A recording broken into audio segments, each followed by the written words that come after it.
Daniel capítulo 3, versículo de número 12 diz: há uns homens judeus que tu constituíste sobre os negócios da província da Babilônia, Sadraque, Mesaque e Abednego. Esses homens, ó rei, não fizeram caso de ti.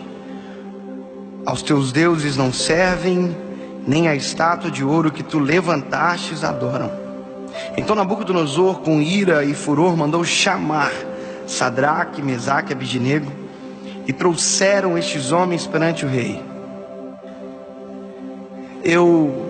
Durante o tempo de liderança de jovens, pregando para jovens e adolescentes, uma das coisas que eu percebo é a preocupação em escolher alguém para namorar. Às vezes a gente vê gente que não era nem para estar pensando em namorar, mas que já quer namorar e estão desesperados, às vezes estão orando e dizem para mim: pastor, eu estou orando para namorar. Eu acho isso interessante, namorar para orar, isso é muito legal. Mas às vezes a gente esquece que as pessoas que mais caminham ao nosso lado durante um tempo gigantesco da nossa vida são os nossos amigos. E para amigos parece que às vezes a nossa responsabilidade não é igual.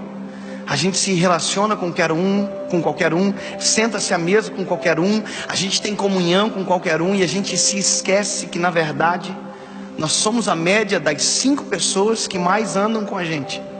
Ou seja, com quem você anda define quem você é. Se você só anda com gente má, a resposta é que provavelmente você não seja tão bom quanto imagina. Às vezes tem gente dizer para mim: pastor, eu estou namorando e eu só namoro com quem não presta. Aí lá no meu coração dá vontade de dizer: provavelmente você não vale muita coisa. Porque essa é a realidade. Nós só atraímos para a gente aquilo que a gente é. E quem anda com a gente define muito aquilo que a gente vai viver, quem nós vamos ser, aonde nós vamos caminhar. Tem pessoas que gostam de se relacionar sempre com pessoas que estão abaixo dela, porque elas não são provocadas por essas pessoas. Assim como tem gente que sempre gosta de andar com pessoas que estão acima delas, porque essas pessoas provocam elas a melhorar, a caminhar mais longe. E esse texto ele mostra a realidade de uma amizade que persiste a uma tempestade gigantesca. Alguém diz que a tempestade prova os verdadeiros amigos, e é verdade. Mas tem uma coisa que também prova os verdadeiros amigos: a melhor circunstância da sua vida. Alguém disse uma vez: quer saber se a pessoa é seu amigo? Diga para ela que você comprou um carro novo, uma casa nova, que você casou e o seu filho está nascendo. Se ele sorrir, é seu amigo. Mas se ele olhar para você e dizer: nossa, você está sortudo, hein? O que você está fazendo? Desconfie. A amizade, ela define quem a gente é. E como nós estamos falando com base na palavra de Deus, quando eu olho para esses meninos eu me impressiono, porque os 3 estão juntos no início da história e os 3 estão juntos no final. Não é spoiler, porque você já conhece o final da história, mas os 3 meninos que bateram de frente com Nabucodonosor são os mesmos 3 meninos que não se prostam, são os mesmos 3 meninos que vão para a fornalha, e também são os mesmos 3 que saem da fornalha juntos. Eu me lembro que quando eu aceitei a Jesus, eu queria encontrar pessoas para caminhar. Me lembro que a primeira vez que eu fui na igreja, onde eu fui líder de jovens, após ter um encontro particular com Deus, eu me lembro que quando eu cheguei lá, um líder de jovens veio falar comigo. Eu vou falar o nome dele porque eu sei que ele não vai ficar triste, não vai ficar bravo.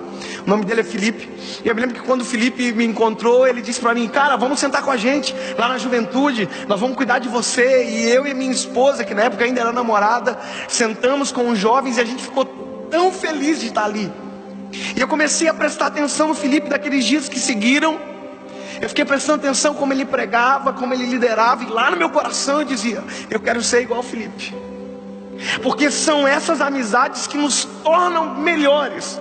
São amizades que nos dão vontade de orar mais, de ser mais crente, de ser mais cheio do Espírito Santo, de ser mais honesto, de ser mais justo. E eu me lembro que eu observava o Felipe, e o Felipe tinha traços característicos que eu, sem saber, imitava. Eu me lembro que quando o Felipe pregava, ele sentia a presença de Deus, ele fazia com a mão assim, ó. E quando eu começava a sentir a presença de Deus, eu estava fazendo igual ao Felipe. Quando eu sentia a presença de Deus, quando eu estava falando alguma coisa para os jovens, eu me lembro que eu fazia assim. O Felipe tinha um jeito especial de dar glória a Deus. Quando ele dava glória a Deus, ele fazia um suspense com a mão dele. O Felipe, quando dava glória a Deus, ele fazia assim, ó.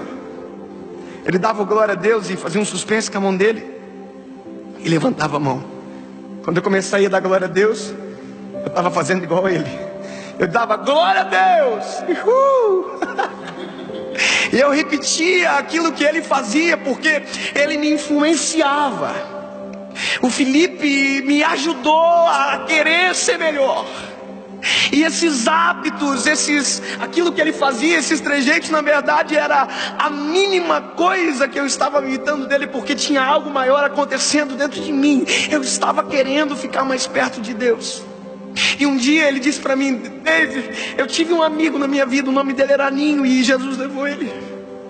E ele era crente demais, e eu sou o que eu sou hoje porque eu tive um amigo igual ele. E eu dizia para ele: Felipe, você agora é o Ninho para mim, e talvez um dia eu vou ser o Ninho para você também. Eu vou melhorar. A gente se esquece que quem anda com a gente define quem a gente é.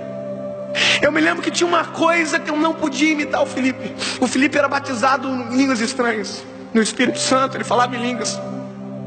Então eu fazia com a mão no rosto, eu dava glória a Deus igual ele dava. Só uma coisa eu não podia fazer: eu não podia falar em línguas estranhas. Então eu começava a orar dizendo: Senhor, me batiza, eu quero falar em línguas estranhas. Eu não sabia que na verdade eu estava dizendo só isso. Não é só porque eu queria, é porque eu queria ficar mais perto e parecido dele. Um dia, toda igreja tem aquelas irmãs do ciclo de oração top. Na minha igreja tinha. A irmãzinha do ciclo de oração puxou minha blusa e disse: vai para frente, que o Espírito Santo vai batizar você. A minha vontade era sair do banco assim, dizendo: ei, Felipe, fica ligado. E quando eu saí do banco e eu estava chegando na frente, um pastor que estava ministrando falou: ei, moço, não ora por você, ora sobre a vida desse rapaz, um grande amigo meu. E eu comecei a orar sobre a vida dele, mas dentro do meu coração eu dizia: Senhor, eu quero ser batizado também.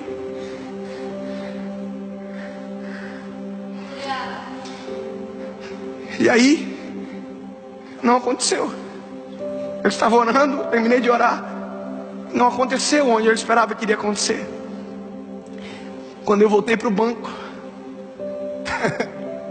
o Espírito Santo me batizou no banco da igreja. E aí eu me lembro que já começou a ficar diferente o negócio.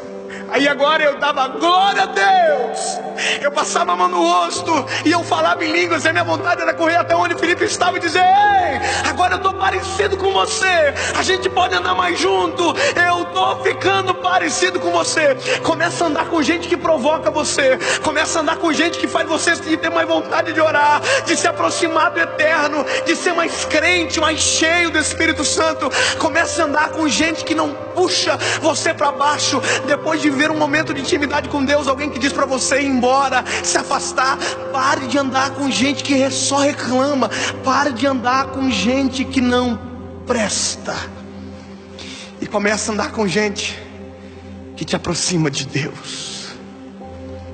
Aleluia.